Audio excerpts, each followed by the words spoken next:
जंगल में ठंड का मौसम शुरू हो चुका था।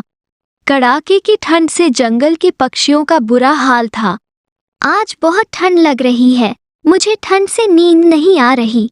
मेरे पास तो गर्म कपड़े भी नहीं हैं। हे भगवान, तुमने मुझे इतना गरीब क्यों बनाया? चिड़िया ऐसी ठंड में रात गुजारती हैं। चिड़िया और कौवी नदी पर बैठी हुई थी। बहुत ठंड थी आज रात। गोरी मैं ठंड से सो ही नहीं पाई। चिड़िया, मैंने अपना हीटर चला लिया था और मेरा घर गर्म हो गया था। हमें तो थोड़ी भी ठंड नहीं लगी। गोरी बहन, मेरे पास तो नया हीटर लेने के पैसे ही नहीं हैं। अगर होते तो मैं भी एक हीटर ले लेती। चिड़िया, मेरे पास एक पुराना हीटर पड़ा है। मैं तुम्हें सस्ते दाम में दे दूंगी। ये हीटर पिछले साल का है। तुम इसे ले जाओ। ये सुनकर चिड़िया बहुत खुश होती है और फिर गोरे कौवी का पुराना हीटर चिड़िया खरीद लेती है। मैं तो आने वाली ठंडी रात से बहुत डर रही थी। गोरी बहन, आप बहुत अच्छी हो। और अपने घर चले जाती है। मगर ये हीटर तो चल ही नहीं रहा।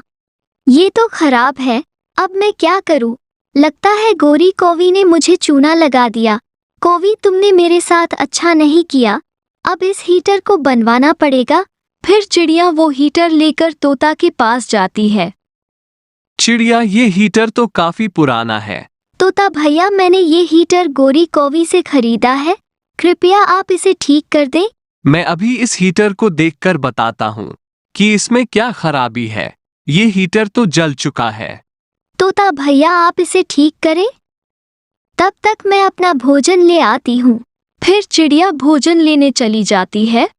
शाम होने से पहले पहले ही चिड़िया भोजन लेकर और अपना हीटर ठीक करवा घर लौट आती है।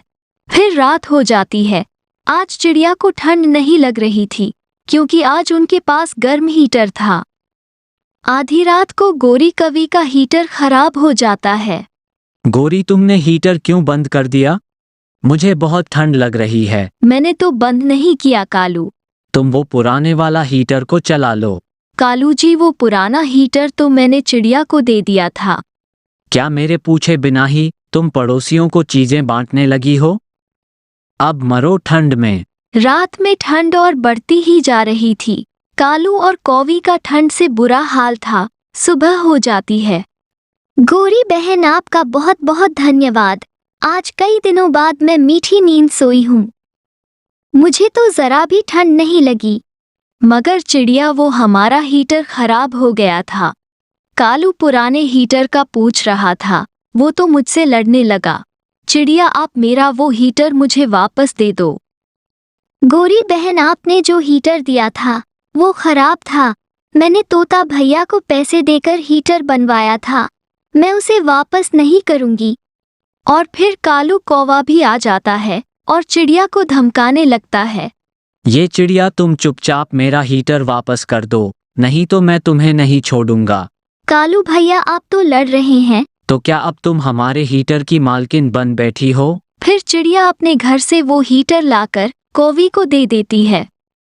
चिड़िया दुखी हो जाती है और अपने भाग्य को कोसने लगती है। जब चिड़िया घर पहुंचती है तो उसकी बहन आई हुई थी। चिड़िया बहन, आप बिना बताए ही आ गई।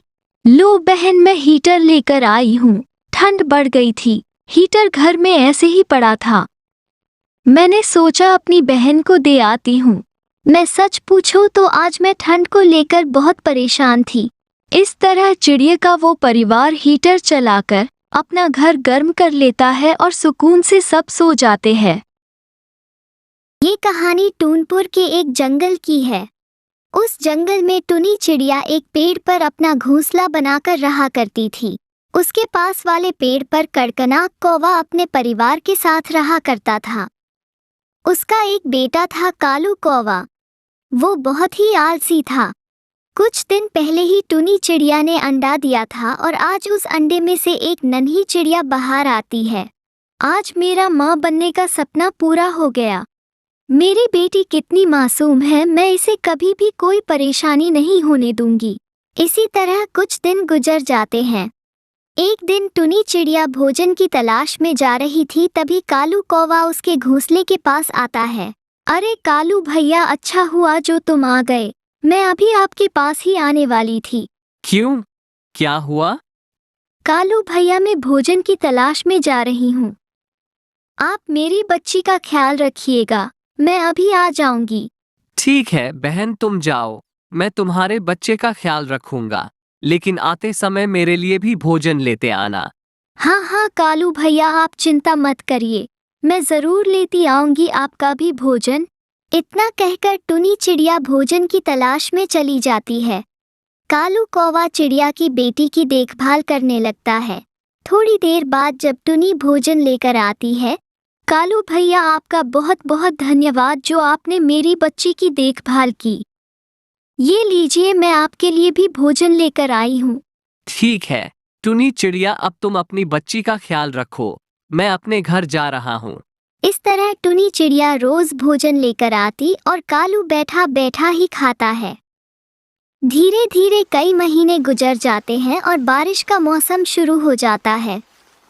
तभी एक दिन टोनी चिड़िया कहती है, मैं इस बारिश से अपनी बेटी को कैसे बचाऊं? मेरी बेटी इस बारिश में भीग रही है। मैं कालू के पास जाकर मदद मांगती हूँ। शायद कालू मेरी मदद करे। टुनी चिड़िया कालू कौवे के पास जाती है। भैया, इस बारिश में मेरा घोंसला पूरा भीग गया है। अब मेरा घोंसला पता नहीं कब टूट जाए। क्या बारिश रुकने तक आप मुझे अपने घोंसले में रहने दे सकते हैं? मैं अपनी बेटी को अपने साथ लेकर आई हूँ। मैं तुम्हें साफ साफ बता देना चाहता हूँ, मेरे घोंसले में इतनी जगह नहीं है मैं तुम दोनों माँ बेटी को रख सकूं। तुम कोई दूसरा आशियाना देखो। टुनी चिड़िया निराश होकर वहां से चली जाती है। धीरे धीरे बारिश तेज हो रही थी। अचानक टुनी चिड़िया को एक पेड़ में बड़ा सा सुराख दिखाई देता है। टुनी चिड़िया अपनी बेटी को लेकर उस सुराख में छुप जाती है। सुबह हो जाती है, लेकिन बारिश नहीं थमती। टुनी चिड़िया अपने घोंसले की मरम्मत करने लगती है। अब टुनी चिड़िया का घर बारिश में भीगने से बच जाता है। इस बार टुनी चिड़िया अपने घोंसले को छाते से ढक देती है। कालू कौवा टुनी के घोंसले को देखकर कहता है, अरे ये टुनी चिड़िया तो बहुत ही चालाक निकली, इसने तो अपने घोंसले को छाते से ढक लिया है। मैं मौका देखकर इसका छाता चुरा लूंगा और अपने घोंसले में लगा दूंगा। दिन जब टुनी चिड़िया अपनी बेटी के साथ भोजन की तलाश में गई थी, तब कालू कौवा टुनी चिड़िया की छाते को चुरा लेता है और उसे अपने घोंसले में लगाने लगता है। तभी चील वहां जाता है और वो कालू से छाता छीन लेता है। कालू कौवे, तुमने बहुत गलत किया, तुमने टुनी चिड़िया का छाता चुरा लिया। अभी जाओ, जाकर ये छाता टुनी चिड़िया के घोंसले में लगाओ। अगर तुमने ऐसा नहीं किया तो मैं तुम्हें मार डालूंगा। चील के डर से कालू कौवा छाता ले जाकर टुनी चिड़िया के घोंसले में लगा देता है। फिर उस जंगल के सारे पक्षी और टुनी चिड़िया अपनी बच्ची के साथ खुशी खुशी रहने लगती है। एक जंगल में कालू कौवा और टुनटुनी नाम के पति पत्नी रहा करते थे।